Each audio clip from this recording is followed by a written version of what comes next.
Long term और short term में invest करने के लिए हमें फंडामेंटल एनालिसिस यूज़ करना चाहिए या फिर टेक्निकल एनालिसिस यूज़ करना चाहिए, जानेंगे इस वीडियो में। New code for you. जब भी किसी इन्वेस्टमेंट से पहले स्टॉक एनालिसिस की बात आती है तो हमारे सामने दो ऑप्शंस होते हैं, एक होता है फंडामेंटल एनालिसिस और दूसरा होता है टेक्निकल एनालिसिस। ऐसे बहुत सारे इन्वेस्टर्स हैं जो केवल फंडामेंटल एनालिसिस की बेसिस पर इन्वेस्टिंग करते हैं और प्रॉफिट्स भी बनाते हैं। वहीं दूसरी तरफ ऐसे भी इन्वेस्टर्स हैं जो केवल टेक्निकल एनालिसिस के दम पर बड़े बड़े झंडे गाड़ रहे हैं।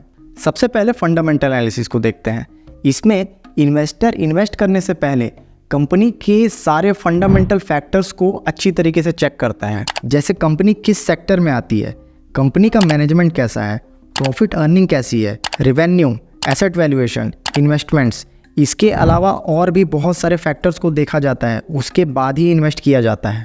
And on the other hand वो इन्वेस्टर जो टेक्निकल एनालिसिस को यूज़ करता है वो उस कंपनी के सेक्टर्स के चार्ट को पहले चेक करता है, उसके बाद उस कंपनी के चार्ट को चेक करता है और उसमें बहुत सारे पैरामीटर्स को चेक करता है, जैसे कि volume, moving average, price action, strength, average price, इन सबको और इनके अलावा और भी बहुत सारे पैरामीटर्स को चेक करने के बाद ही वो इन्वेस्ट करता है। और कई बड़े इन्वेस्टर ऐसे भी होते हैं जो खुद के डेवलप किए हुए कस्टम इंडिकेटर्स को यूज़ करके अपनी बड़ी बड़ी इन्वेस्टमेंट्स करते हैं और बहुत बड़े बड़े प्रॉफिट्स बनाते हैं। लेकिन आपके और मेरे जैसे रिटेल इन्वेस्टर के लिए कौन सा अप्रोच सही है? हमारे पास तो फंडामेंटल एनालिसिस के लिए टीम भी नहीं है और टेक्निकल एनालिसिस के लिए इंफ्रास्ट्रक्चर भी नहीं है। देखिए, जब हम फंडामेंटल एनालिसिस करते हैं तब एक कंपनी को एनालाइज करने में हमें कम से कम 1 हफ्ते का समय लगता है, और ऐसे ही अगर हम 10 कंपनियों को एनालाइज करेंगे तो हमें लगभग 1.5 से 2 महीनों का समय लगेगा। दिक्कत एनालिसिस में नहीं है, लेकिन जब हम एक कंपनी को एनालाइज करने के लिए 1 हफ्ते का समय लेते हैं और वैसे ही 10 कंपनियों को एनालाइज करने के लिए 1.5 से 2 महीने का समय लेंगे, तब हमारे मन में एक फीलिंग आती है, जब मैंने इतना समय इस स्टॉक की एनालिसिस में दिया है तो कुछ शेयर तो खरीदना बनता ही है। और यहीं पर हम फंसते हैं।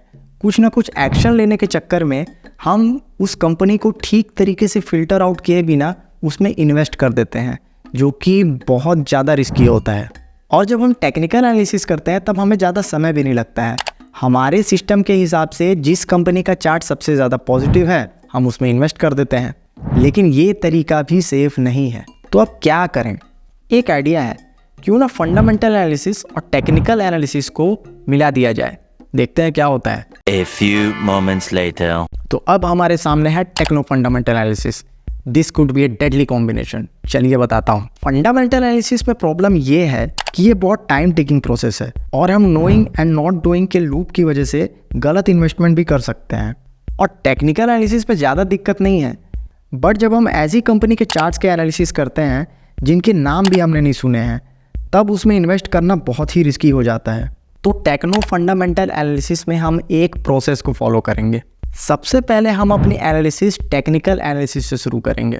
किसी भी स्क्रीनर में हम अपने क्राइटेरियाज जैसे मूविंग एवरेज के रूल्स, RSI के रूल्स, MACD के रूल्स, टाइम फ्रेम के रूल्स, इन सबको प्लॉट करेंगे और जो भी स्टॉक उस रूल को पास करेगा उनको हम वॉल्यूम के हिसाब से सॉर्ट कर लेंगे। उसके बाद जो टॉप 5 स्टॉक्स हमारी लिस्ट में हैं उनको हम नेक्स्ट स्टेप में एनालाइज करेंगे।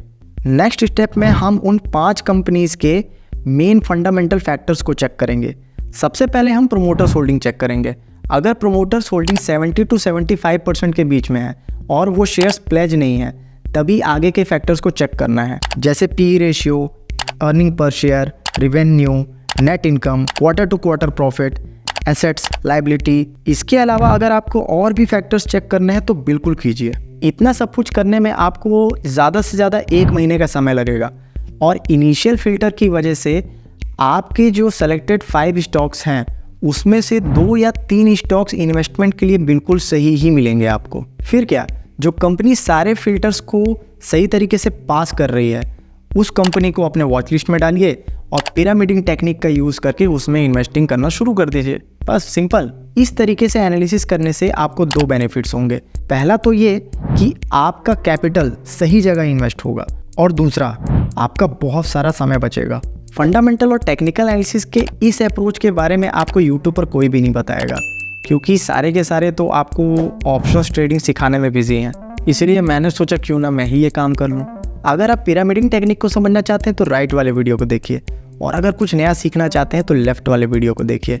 मैं आपसे वहीं मिलूंगा। And as always, thanks for watching. जय हिंद।